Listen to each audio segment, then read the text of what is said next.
Me avisan si se ve mi pantalla, ¿ya?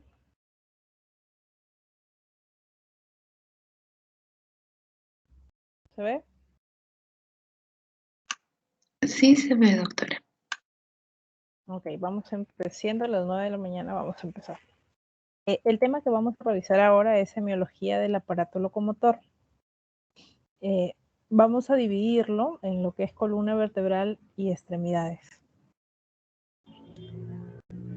Con respecto a la columna vertebral, como ustedes ya saben, se va a dividir en 7 vértebras cervicales, 12 vértebras torácicas, 5 vértebras lumbares, el sacro y el coxis.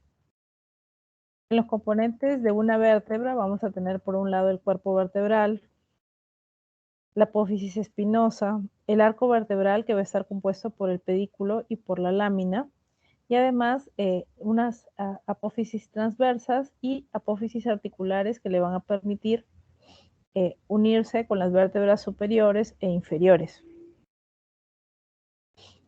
Aquí tenemos un pedazo de columna vertebral donde vamos a tener las apófisis espinosas, las apófisis transversas, los cuerpos vertebrales. Entre cuerpos vertebrales y cuerpo vertebral vamos a encontrar los discos intervertebrales,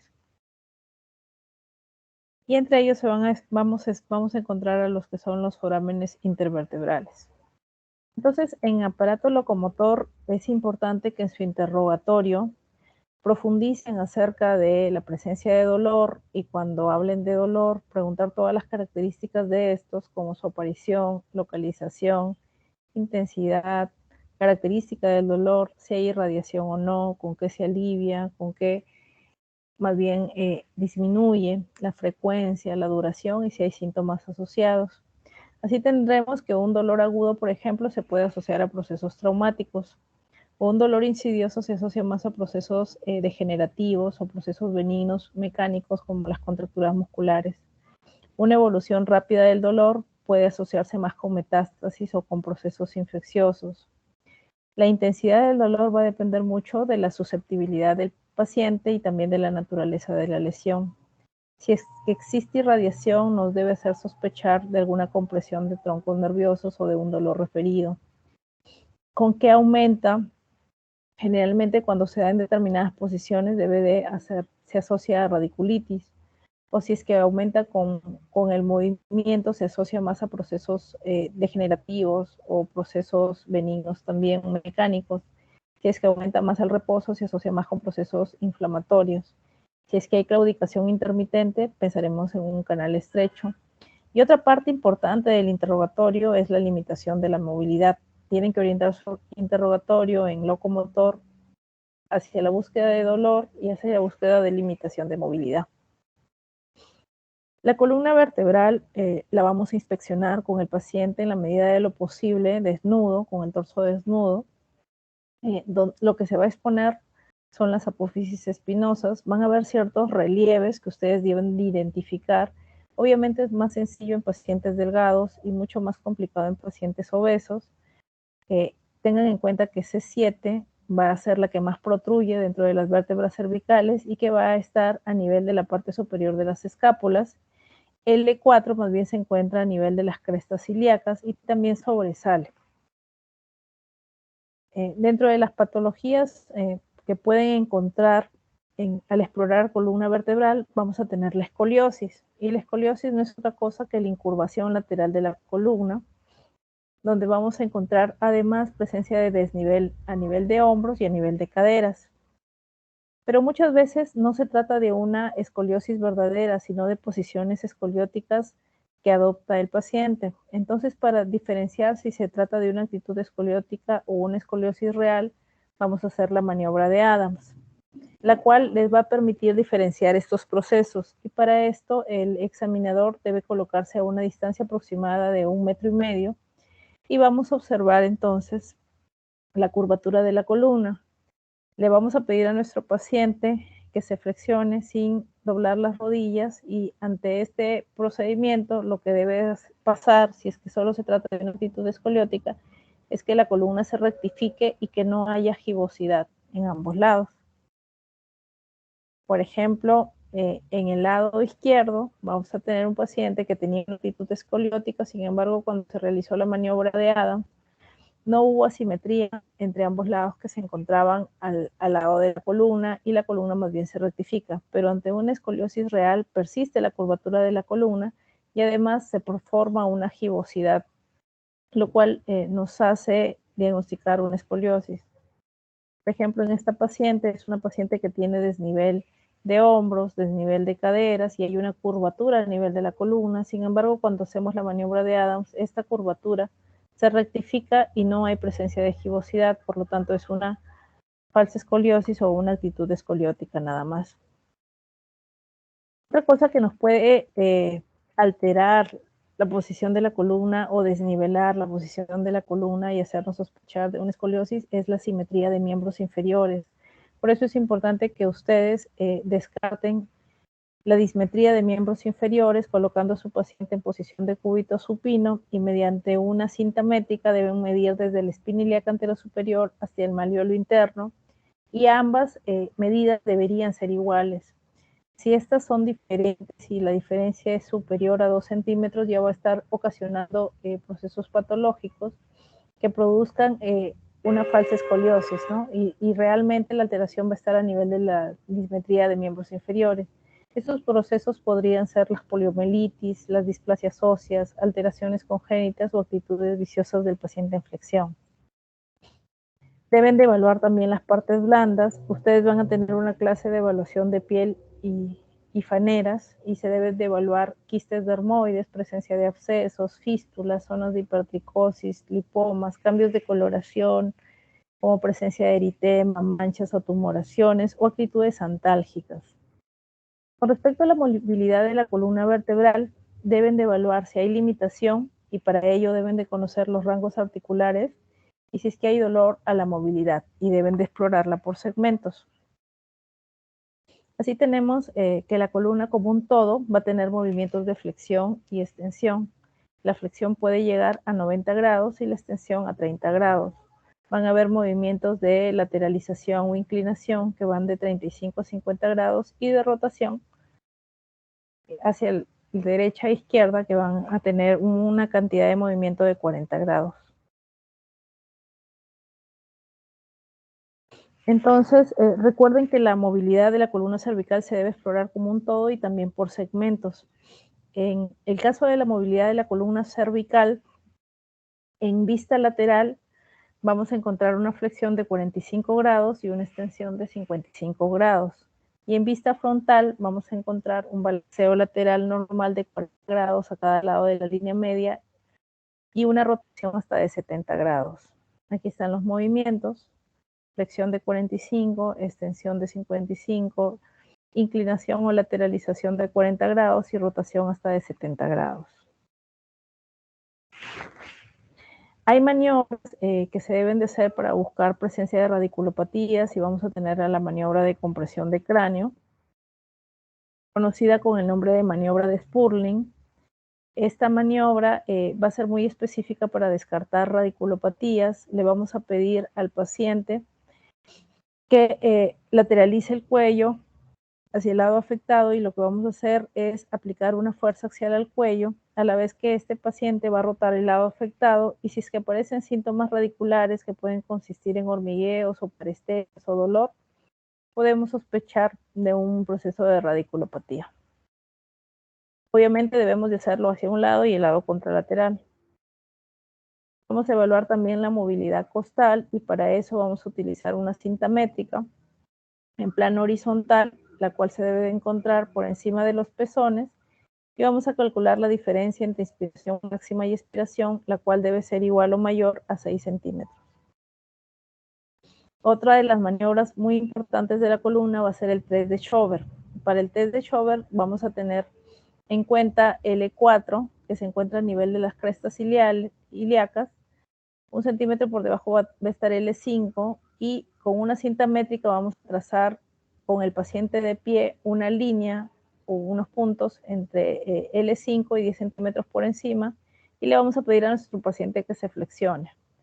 Volvemos a hacer la medición y esta debe haber aumentado hasta más de 4 centímetros. Si es que no aumenta más de 4 centímetros, inferimos de que hay una limitación de la movilidad de la columna lumbar. Hay diferentes patrones de limitación de la movilidad vertebral. Si ella está limitada en varios segmentos y en todos los movimientos, podemos sospechar de un proceso de espondilitis anquilosante. Si es que está limitado de forma parcial, puede haber una alteración en uno o dos sentidos, por ejemplo, flexión y extensión, y el resto se puede realizar de forma normal. Si la limitación global es localizada, debemos sospechar de procesos como las fracturas vertebrales, como mielomas múltiples, como metástasis óseas, como procesos infecciosos. Tener en cuenta que estos se suelen acompañar de procesos de contractura muscular intensa. Generalmente la limitación del E5, S1 no suele ser tan aparatosa porque se compensa con otros segmentos. También cuando hay limitación global localizada debemos de descartar procesos degenerativos como las espondiloartrosis. Con respecto a la palpación de la columna, vamos a palpar las apófisis espinosas y también las zonas paravertebrales, es decir, los músculos que se encuentran a nivel de la cintura escapular y pélvica en busca de que haya dolor, tumefacción o presencia de atrofia. La columna cervical, al palparla, la vamos a explorar con el paciente sentado y le vamos a pedir que recline la cabeza en los brazos con los brazos cruzados sobre una silla. Y en el caso de columna dorsal y lumbar, lo vamos a explorar en la camilla con el paciente en decúbito prono. ¿Qué vamos a utilizar? Vamos a utilizar el pulpejo del primer y segundo dedo para abarcar la apófisis espinosa. Y si esta es negativa, vamos a utilizar una compresión con la parte palmar del talón de la mano. No debemos descartar que también hay muchas dorsalgias benignas y que más bien se asocian a procesos psicógenos o contracturas musculares por factores de estrés. También debemos de evaluar los ligamentos y evaluar o descartar el acortamiento de la musculatura cervical. Para ello vamos a tener a nuestro paciente en decúbito dorsal y le vamos a pedir que eleve el cuello y de esta manera podemos evaluar la movilidad de la columna cervical y tratar de descartar si es que hay una alteración más bien de ligamentos. Sacroiliacas la vamos a evaluar dentro del eje axial y en sacroiliacas, al igual que todas estas evaluaciones, buscaremos si hay presencia de dolor. Recuerden que las articulaciones sacroiliacas se localizan o sea, son referidas por el paciente a nivel de la región superior interna de la nalga y muchas veces también este dolor se puede referir en la cara posterior del muslo, inclusive llegando hasta la pantorrilla. Debemos de evaluar la escala visual analógica del dolor en nuestro interrogatorio, preguntarle si es unilateral o bilateral o es alternante, si es que causa o no dificultad a la marcha. A la inspección, las articulaciones profundas como sacroiliacas y caderas no les van a dar mucha información. A la palpación puede producir dolor al palpar el punto sacroiliaco y la movilidad va a ser muy escasa en estas articulaciones. Como ya les señalé, el punto sacroiliaco se va a encontrar a nivel de la espina ilíaca posterior superior. Deben de palparlo en búsqueda de dolor. Dentro de las maniobras, pese a que es una articulación que tiene movilidad escasa o nula, deben de realizar las maniobras de apertura y cierre de pelvis.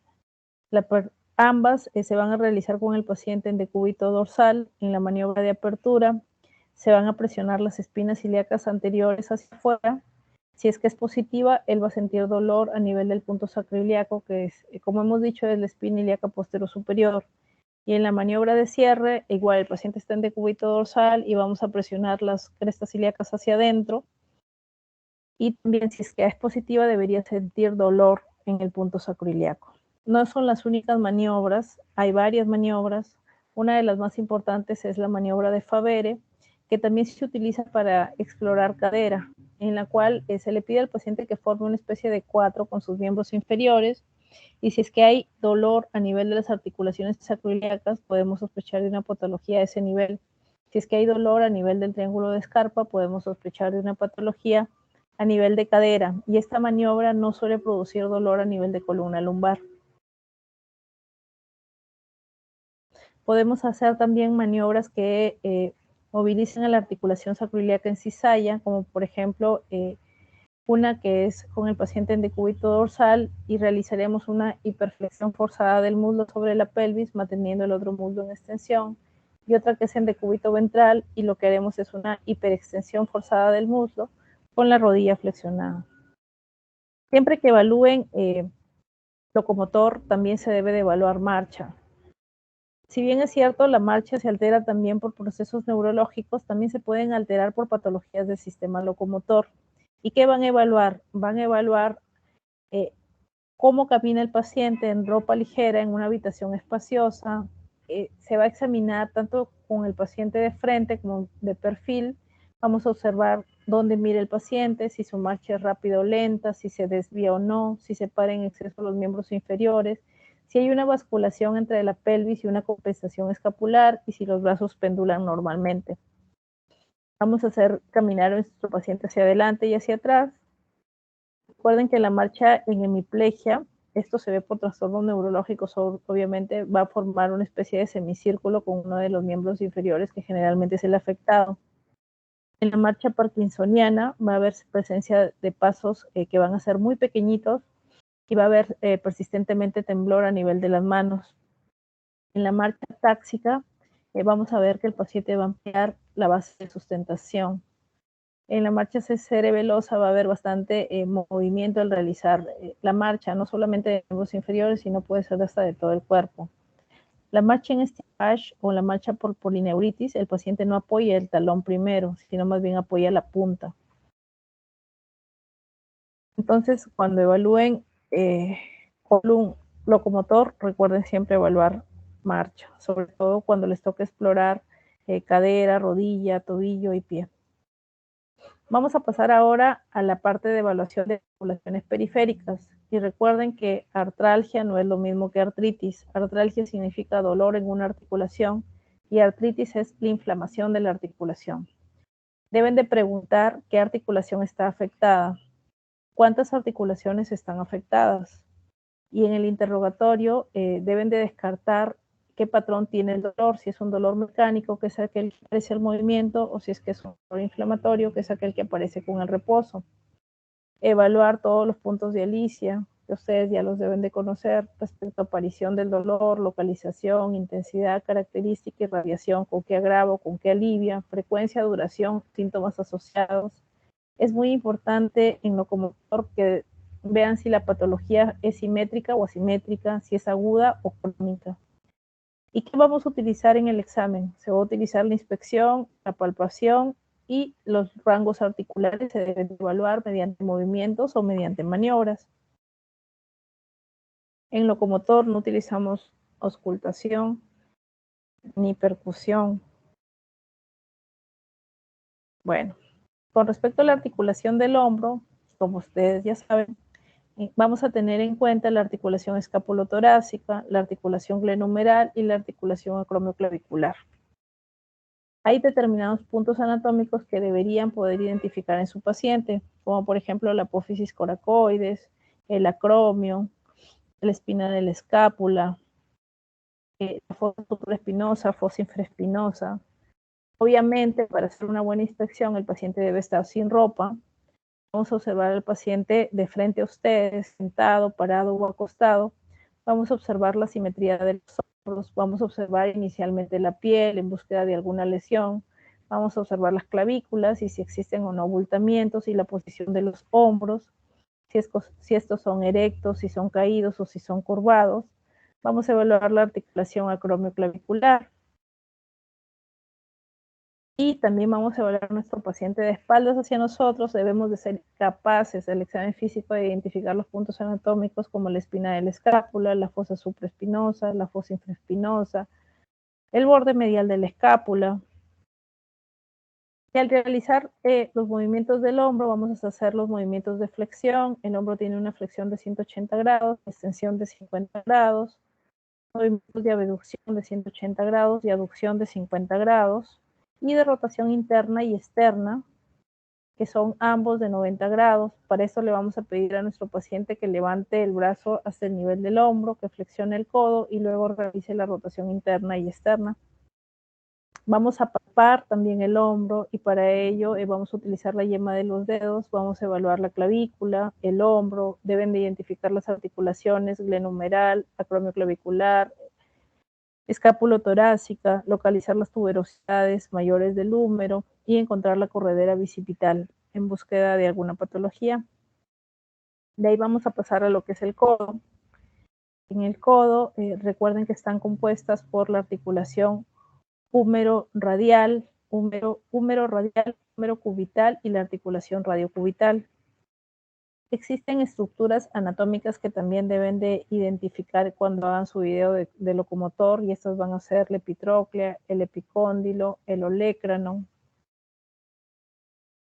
Como referencia clínica, la epitróclea, el olecranon y el epicóndilo, cuando el codo está en extensión o en una posición anatómica normal, van a estar al mismo nivel. Sin embargo, cuando se realiza la flexión del codo, el olecranon se encuentra por debajo y quedan al mismo nivel la epitróclea y el epicóndilo.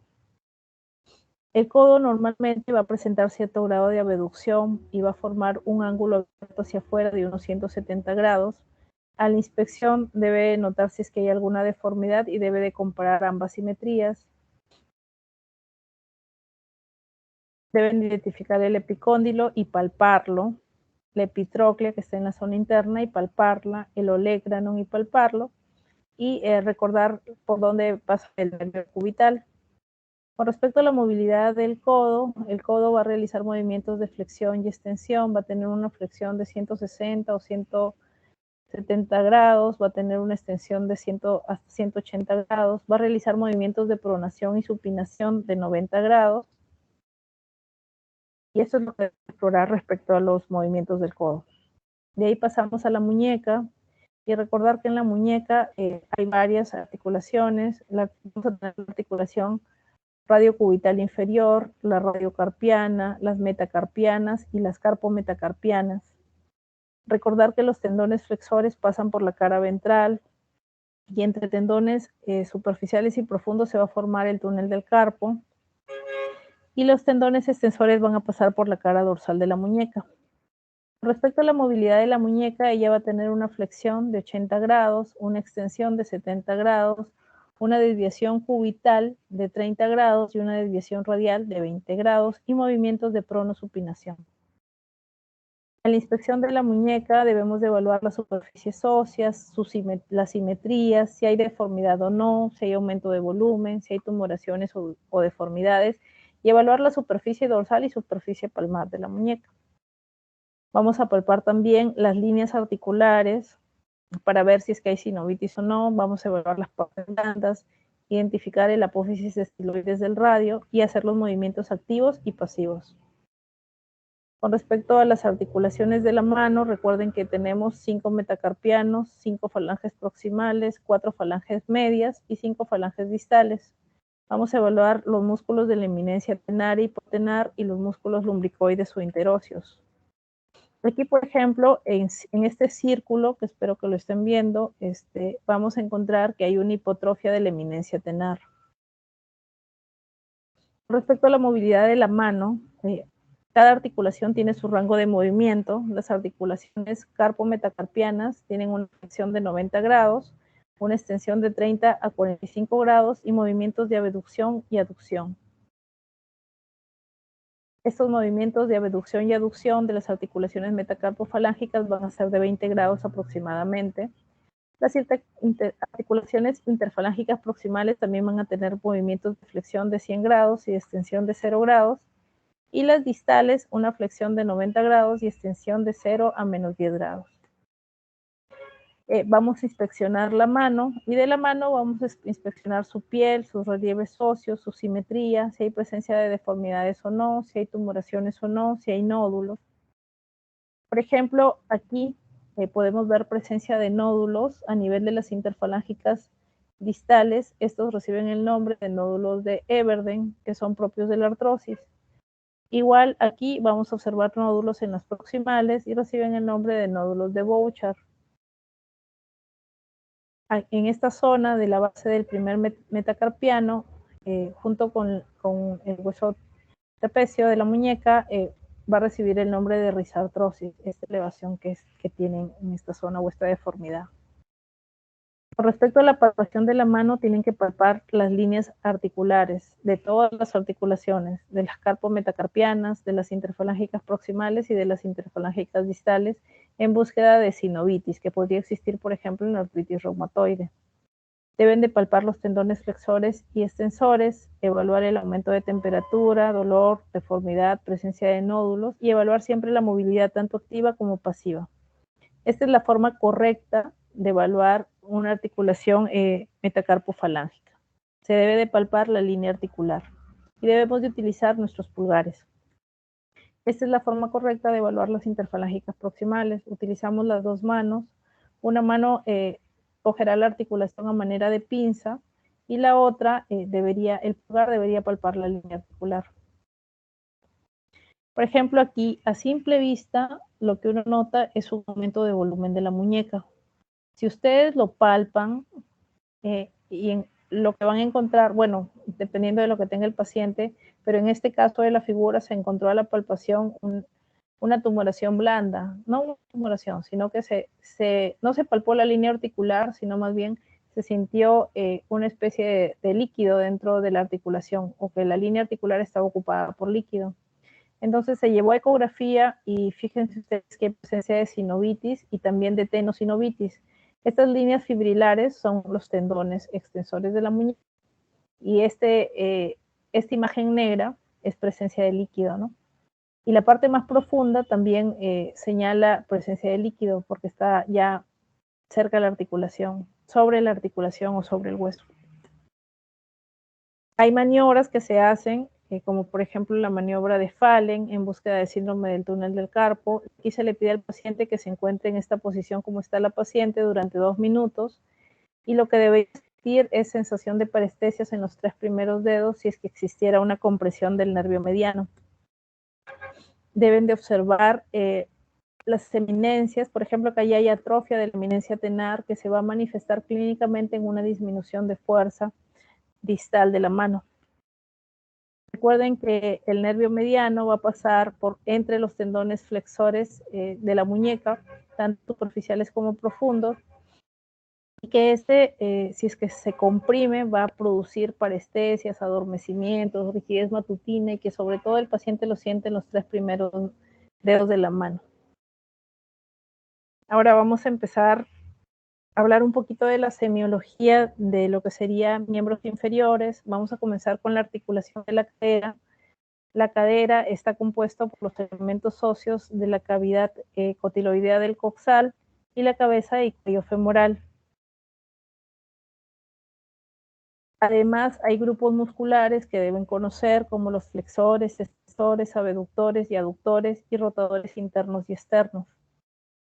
Dentro de los flexores vamos a tener el sartorio, el recto anterior, el psoas ilíaco. Dentro de los abductores, los 3 glúteos, el piramidal y el tensor de la fascia lata. En los extensores tenemos el glúteo mayor, algunos fascículos del glúteo mediano, el bíceps crural, el semitendinoso y semimembranoso, que forman parte de la pata de ganso que se evalúa en rodilla. Los aductores vamos a tener al aductor mayor, mediano y menor, recto interno y al pectíneo. Con respecto a la movilidad de la cadera, esta va a tener una flexión de 130 grados, una abducción de 45 grados y una aducción de 30 grados. Va a tener extensión de 20 grados y rotación interna y externa de 60 y 40 grados respectivamente. Si bien es cierto, la inspección de la cadera nos va a dar poca información porque es una articulación profunda, podemos más o menos inferir que hay una patología de acuerdo a la posición que toma el miembro inferior. Además, cuando se inspeccionen cadera deben de incluir la marcha. La cadera se puede explorar con el paciente de pie o acostado. Debemos de evaluar la actitud que tiene el paciente. Debemos de evaluar también si es que hay acortamiento de extremidades, que eso lo hicimos al inicio de la exposición en lo que es la medición entre espina ilíaca anterosuperior y el malleolo interno. Debemos de observar si es que hay atrofias o no. Por ejemplo, esta posición de este miembro inferior en rotación externa, abducción, flexión y acortamiento nos puede hacer sospechar de una luxación inferior anterior de la cadera. Cuando la cadera más bien está en extensión, rotación, el miembro inferior está en rotación externa, abducción y levemente alargado, sospecharemos de una luxación superior y anterior de la cadera. Debemos de palpar también la articulación y la estructura. Una de las estructuras que está más superficial es el trocánter del fémur y muchas veces se puede producir la bursitis trocantérica que se encuentra en la parte lateral de la cadera. Hay que palparlo, la piel, ver si está caliente, empastadas, el tono del músculo, si hay presencia de ganglios, la arteria femoral, el trocánter y presencia de crujidos al movimiento. Vamos a pasar ahora a la exploración de la rodilla. Y en la rodilla hay varias estructuras que anatómicamente pueden definir, como por ejemplo la rótula, el tendón del cuádriceps, el tendón patelar o rotuliano. La rodilla también va a tener movimientos de flexión de 140 grados, rotación interna de 30 grados y externa de 40 grados. Debe inspeccionar si hay patologías en la posición de la rodilla. Para ello tienen que tener a su paciente de pie y obviamente se debe de poder observar la rodilla, o sea, debe estar vestido, si no, no hay forma de poderlas ver. Cuando las rodillas se encuentran muy juntas, van a formar una alteración que recibe el nombre de genu valgo, y cuando se encuentran más bien separadas, formando una especie de arco, recibe el nombre de genu varo.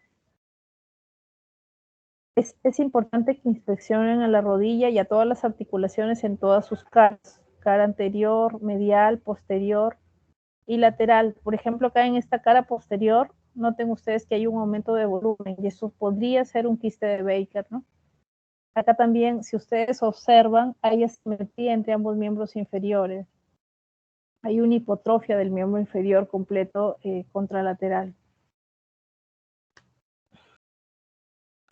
Cuando hagan su examen físico, tienen que nombrar puntos anatómicos como la rótula, el tendón del cuádriceps, el tendón patelar, y deben de palpar la rodilla, deben de palparla y compararla, a ver si tienen la misma temperatura o no. Deben de hacer determinadas maniobras específicas, como por ejemplo la maniobra de la oleada o la maniobra del témpano, porque si estas están presentes va a haber presencia de sinovitis. Además, hay maniobras específicas para evaluar meniscos, como la maniobra de Apley, en el cual vamos a hacer una compresión hacia... El paciente va a estar en decúbito ventral, con la rodilla semiflexionada, y el explorador va a hacer una presión hacia abajo y hacia los lados, con una rotación interna y externa del pie, en búsqueda de alteración de los meniscos. También tenemos a la maniobra de McMurray, que también evalúa meniscos. También se deben de evaluar ligamentos, como por ejemplo la maniobra de cajón anterior o posterior, donde el examinador se debe sentar sobre el pie del paciente con la finalidad de producir estabilización del miembro inferior y debe de jalar hacia afuera en búsqueda de alguna patología del ligamento cruzado anterior o hacia adentro en búsqueda de una patología del ligamento cruzado posterior, o también realizar la maniobra de bostezo, ¿no? Para buscar alteraciones de los ligamentos laterales externos o internos. Ahora vamos a pasar a la articulación del tobillo. Recuerden que la articulación, en la articulación del tobillo, como puntos anatómicos, tienen el malleolo medial, el malleolo lateral, el astrágalo, la parte distal del peroné, de la tibia. Igual, el tobillo, tanto en el tobillo como en el pie, deben evaluar marcha, deben de evaluar la actitud que tiene, iniciar con la piel en búsqueda de que hayan tumefacciones, que hayan cicatrices, heridas.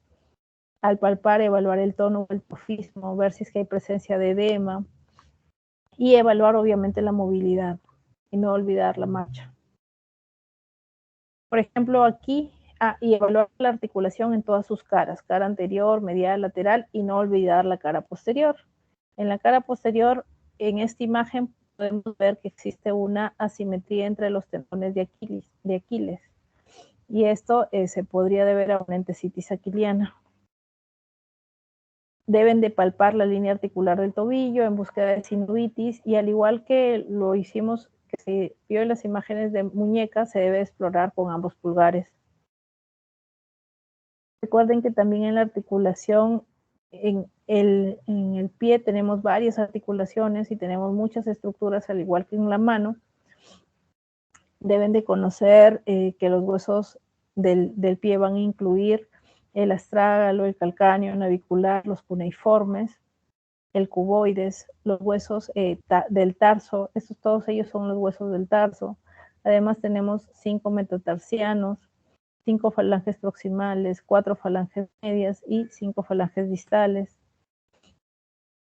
Y deben de evaluar al examen físico si es que hay aumento de volumen de las articulaciones, como por ejemplo acá, que en una crisis aguda de gota va a haber un aumento de volumen de la primera articulación metatarsofalángica, presencia de dedos en salchicha que se pueden ver en artritis psoriásicas, donde hay un aumento de volumen de todas las estructuras del dedo, no solo de la articulación, sino también de los tendones. Esta no es la forma correcta de palpar una articulación metatarso falángica. Lo ideal es que se haga con los pulgares. Así. Y esto es lo que tenía preparado para ustedes respecto a semiología del aparato locomotor. Es algo extenso, pero tienen que revisarlo como parte de este segmento. ¿Existe alguna duda respecto a la presentación?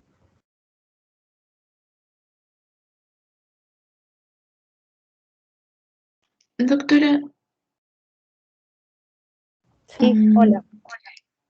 en las maniobras del signo de la oleada y signo del témpano, ¿qué nos indicaría?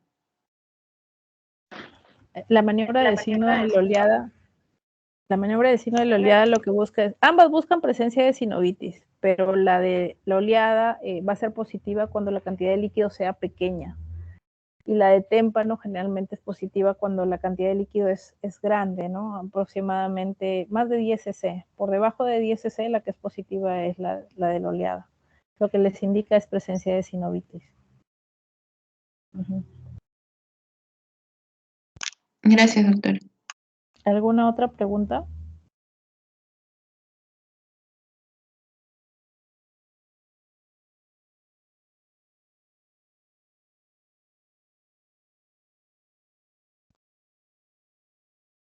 Bueno, si no hay ninguna pregunta voy a detener la grabación